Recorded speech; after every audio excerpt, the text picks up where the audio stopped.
سلامونه درنو لیدونکو، په دې هیله یم چې ښه به یاستئ. درنو لیدونکو، دغه زما په بیکګراونډ کې چې تاسې ته دغه کمې خیمې ښکاري، دا داخلي بې ځای شوي، د جنګ له امله داخلي بې ځای شوي خلک دي. نلناړۍ ولسوالۍ راغلي، دلته په دغه بیدیاو کې میشت دي. دې خوا د کونړ سیند دی، سیند هم په راډېرودی دی، او دغه خلک د څلورمه پنځمه ورځ د ډېر خطر او له ډېر باران ستونزو سره مواجه دي، لاس او ګرېوان دي.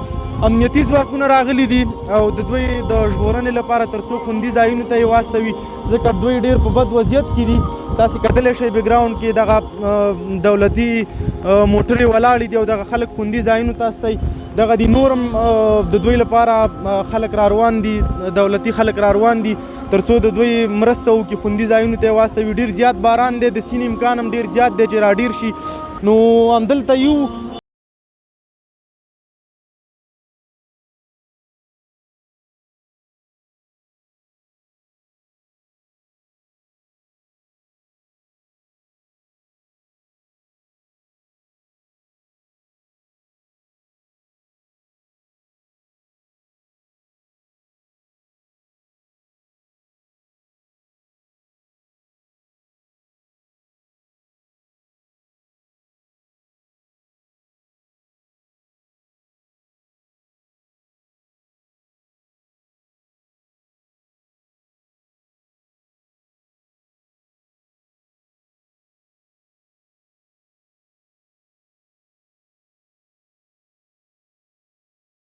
ولاړ دی، د سره لنډې خبرې کوو. قومندان صاحب ستړی مه شئ، پیل کړئ. السلام علیکم ورحمت الله وبرکاتو.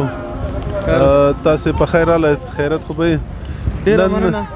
قومندان صاحب، دا چې دغه خلک باران دی او د ډېر زیات خطر سره مخامخ دي، تاسې اوس چې له دې ځای نه دا خلک په فکر کومه ډېرې زیاتې دولتي موټرې راځي تر څو انتقال کړي، کومو خوندي ځایونو ته انتقالوي؟ الحمدلله موږ ته د مشرانو طرف نه هدایت دی، د ولایت مقام او د قومندانۍ طرف نه. اوس د قومندانۍ ملګري دلته سره د موټرو موظف دی، د کم چې مهاجرین پکړه شوي دي دلته په بارانونو د وجه نه مشکلات باندې وو. اوس موږ دا وباسو یو خوندي ځای ته چې نو دا خلک انتقالو، هلته چې نو ځای په ځای شي ارامه ژوند وکړي. ډېره زیاته مننه. دا خو خلک هم یو څه ډېر دي، دومره امکانات به تاسې لرئ یا دومره موټرې، دومره چې دا خلک ټولو لاسنیوی وکړي؟ انشاءالله الله به وکړي، امکانات شته او د خلکو خدمت دپاره چې نو انشاءالله راوتلي یو. د ورځ چې نو شپه کوو، شپه سبا کوو، د مسلمانانو خدمت کوو او پولیسو معنا هم دا دی چې د ولسو خدمت وکړي.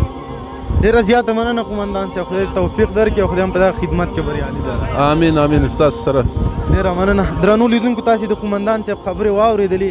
دلته په ډېر ګڼ تعداد سره امنیتي ځواکونه هم راغلي دي او ټول لګیا دي تر څو د خلکو لاسنیوی وکړي او دوی خوندي ځایونو ته واستوي. لا هم موږ دلته یو باران تاسې ګورئ، هغه د ډېرې یخنۍ له وجې زما 10 دقیقې دلته کېږي، خبرې نه شم کولی. د دغه خلکو څلورمه ورځ ده، باران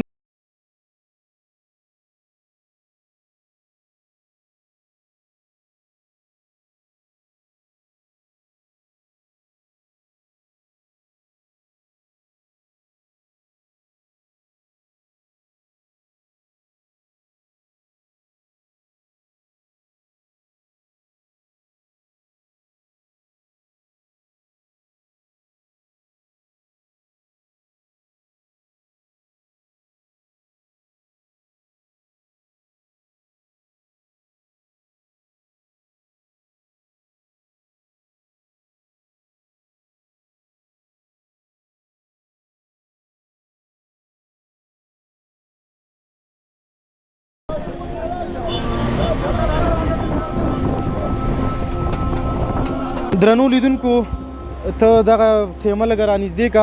دا تاسې ګورئ چې دلته 15 دقیقې نه تېرېږي دې خلکو. دلته هم څومره وخت وشو؟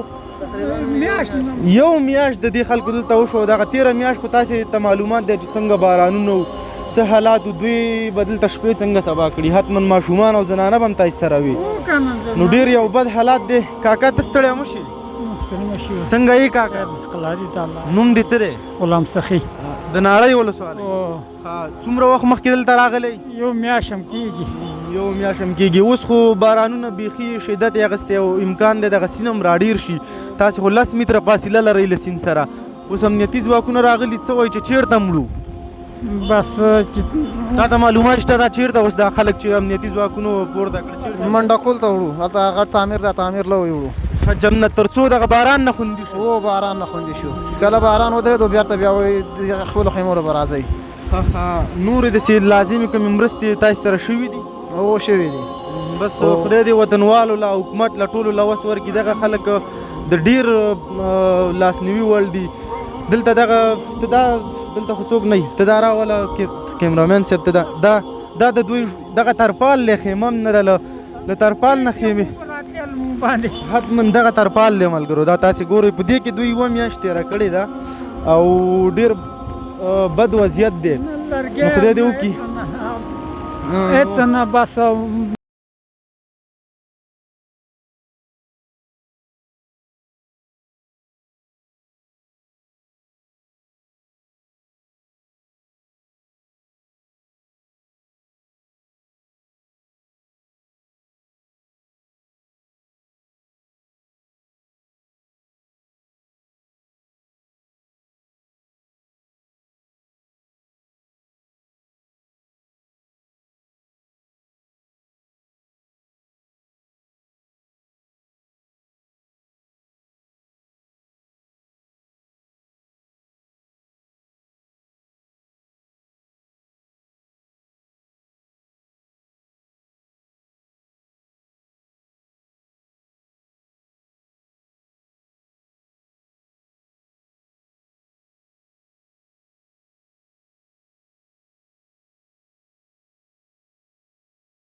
نو په دې خیمو کې په دې کېږدیو کې دغه خلک تر اوسه پورې میشت او دا چې باران ډېر سخت شو نو